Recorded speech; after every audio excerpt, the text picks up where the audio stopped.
Hi guys पन्थ education mile सन्दर्भबाट म विष्णु पन्थ ब्रह्मचारी पन्थ नमस्कार। नमस्ते। हामीले अघिल्लो भिडियोमा भनेका थियौँ कि नेपाल छोडेर अस्ट्रेलिया आउनुहुने तपाईँहरूको लागि महत्त्वपूर्ण विशेष विद्यार्थीहरूको लागि अत्यावश्यक चिजहरू 7वटा पोइन्टमा भन्छौँ भनेर भनेका थियौँ। त्यो मध्ये पहिलो पोइन्ट छ नो योर इन्ट्रेस्ट। ओके, म जयलाई क्वेसन गर्दैछु। एउटा मान्छेको इन्ट्रेस्ट थाहा हुनु र उसको एउटा अस्ट्रेलियन ड्रिम र उसको फ्युचर प्लानिङ गर्नको लागि what's the correlation, why they should know their interest. Okay, यो चाहिँ हाम्रो इन्टरनेसनल स्टुडेन्टहरूको लागि बनाएको चिज हुनाले ओके, एक दुईवटा चिज चाहिँ मैले भन्नुपर्छ। Number 1, you are already in a foreign country, so that means नेपालमा बसेर आमाल पकाएको भात खाएर क्याम्पस गर्नु जस्तो होइन। There are so many things you need to consider, that means so many struggle you have to go through है। अब त्यसमा तपाईँले यदि इन्ट्रेस्ट नभएको चिज पढ्नुभयो भने के हुन्छ भने त्यो पढाइ पनि स्ट्रगल भइदिन्छ क्या है। घर छोड्यो, a lot of sacrifices already made. अब त्यसमा जे हो मेन, तपाईँ यहाँ आउनुको उद्देश्य स्टुडेन्ट भिजा सब क्लास 500 लिएर आउनुहुन्छ, त्यही नै पनि तपाईँ इन्जोय गर्न सक्ने त्यही पनि बर्डन भइदिन्छ अरे। हो, त्यसो यदि इन्ट्रेस्ट मिलेन भने न पढाइ राम्रोसँग जान्छ, न पर्सनल लाइफ राम्रोसँग जान्छ होइन, न करियर राम्रोसँग जान्छ। ओके, त्यसले गर्दाखेरि यदि इन्ट्रेस्ट नभएको चिज पढ्दाखेरि चाहिँ दुःखमाथि दुःख थपिन्छ। मान्छेले इन्ट्रेस्ट नभएको चिज चाहिँ किन पढ्छ होला त्यसको हाम्रो नेपाली सोसाइटीलाई हेर्दाखेरि? 3वटा कारण छ। एउटा फर्स्ट कारण भनेको चाहिँ people really do not know what their interest is. आफ्नो इन्ट्रेस्ट चाहिँ के हो थाहा हुँदैन। थाहा छैन होइन। ओके, अनि त्यो भएपछि के हुन्छ भन्दाखेरि एउटा चिज त्यो, ओके, अर्को चिज के हुन्छ भन्दाखेरि चाहिँ मान्छेहरूलाई पिआर चाहिएको छ चाँडै है। अनि त्यसपछि अर्को चिज के छ, जब मान्छेलाई आफ्नो इन्ट्रेस्ट के हो थाहा हुँदैन, इन्ट्रेस्ट थाहा भएको मान्छेले उनीहरूलाई म्यानिपुलेट गरिदिन्छ। अब तपाईँ आफ्नो इन्ट्रेस्टको सब्जेक्ट पढिरहनु भएको छ कि एजेन्टको इन्ट्रेस्टको सब्जेक्ट पढिरहनु भएको छ?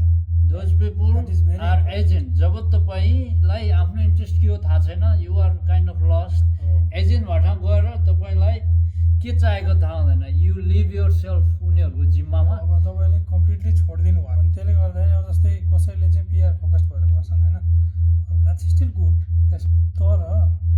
तर के हुन्छ भने यदि तपाईँले रोजेको सब्जेक्ट तपाईँको इन्ट्रेस्टको पनि हो र तपाईँले त्यहाँबाट तपाईँको पिआर पनि हुन्छ भने द्याट्स द बेस्ट कम्बिनेसन होइन। मन नपरेको चिज चाहिँ पढ्ने, 4-5 वर्ष खर्च गर्ने, लाखौँ डलर खर्च गर्ने, अनि पिआर लिने, अनि well that's what you study. तपाईँको लाइफको सबभन्दा इम्पोर्टेन्ट टाइम 20 देखि 30 को वरिपरि आउनुहुन्छ, त्यो बिच भनेको मोस्ट प्रोडक्टिभ टाइममा मन नपरेको चिज पढ्नुहुन्छ, पिआर पनि हुन्छ, अनि you are like kind of stuck whole life doing something you don't love. Interest match नहुँदाखेरि त्यस्तो हुन्छ।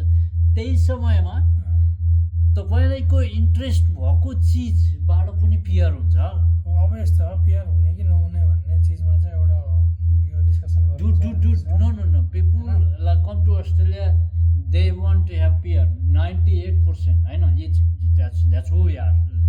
तर त्यही 4-5 वर्ष खर्च गरेर, त्यति नै पैसा खर्च गरेर तपाईँको इन्ट्रेस्टमा अलिकति पिआर लिन गाह्रो होला। तर तपाईँको इन्ट्रेस्ट छ भने you work harder, you enjoy the hard work, you enjoy the struggle, अनि त्यसपछि you come as a fine होइन बेटर प्रोडक्ट देन अदर्स। तपाईँको for example accountant, you are natural accountant who love calculator and a lot of हिसाब, don't be discourage if that's who you are going to be accountant, you enjoy every assignment, you enjoy going to university, isn't it जय? अब जस्तै त्यही कुरा छ क्या। अब जस्तै फर इक्जाम्पल एकाउन्टेन्टको लागि उहाँहरूको चाहिँ सबैभन्दा धेरै एप्लिकेन्टहरू त्यसमा भएको हुनाले पोइन्ट राइज हुँदै गयो होइन। तर it is still in the list. You have to be more qualified. Somebody is still getting PR through accountant होइन, भनेको you need to be the best. त्यो बेस्ट को हुन्छ जोसँग इन्ट्रेस्ट छ उही बेस्ट हुन्छ। ए बाबा, तपाईँको त्यो पढेर कोर्स मात्रैको इन्ट्रेस्टको कुरा हुँदैन नि त। Life long you want to be doing that job होइन। तपाईँको इन्ट्रेस्ट भएपछि के हुन्छ, वेल तपाईँको सर्कल त्यही खाले हुन्छ, तपाईँको इन्फर्मेसन तपाईँले लिनुहुन्छ, करियरको लागि पनि कस्तो आवरहरू छ, सायद फ्लेक्सिबल चाहिँ एभाइलेबिलिटी दिनुपर्ने हुन्छ राति काम गर्नुपर्छ दिउँसो अथवा फिल्डमा छ कुनै मानव इन्जिनियरहरूको do you enjoy all those होइन you do when it suits your interest when it matches with your interest त्यही भएर अब जेनरली अब प्रोफेसनल अकुपेसन्सहरू खासमा पिआरै नहुने भन्ने चाहिँ कसैको पनि छैन जस्तो लाग्छ मलाई अरे यार as long as they are good and they work hard in their occupation सिधै ल अब स्किल इन्डिपेन्डेन्ट भएन अरे मानौँ कसैको इम्प्लोयर स्पोन्सर गर्छ जस्ट फलो योर इन्ट्रेस्ट म त के भन्छु भने वेल हामी अस्ट्रेलियामा बिजनेस चलाएर बसेको छौँ है यु बी स्टार्टेड तर एउटा राम्रो इन्जिनियरिङ पढ्ने केटो होइन भाइ बहिनी क्लाइन्ट वेभर आएको छ राम्रो पढेको छ र त्यसको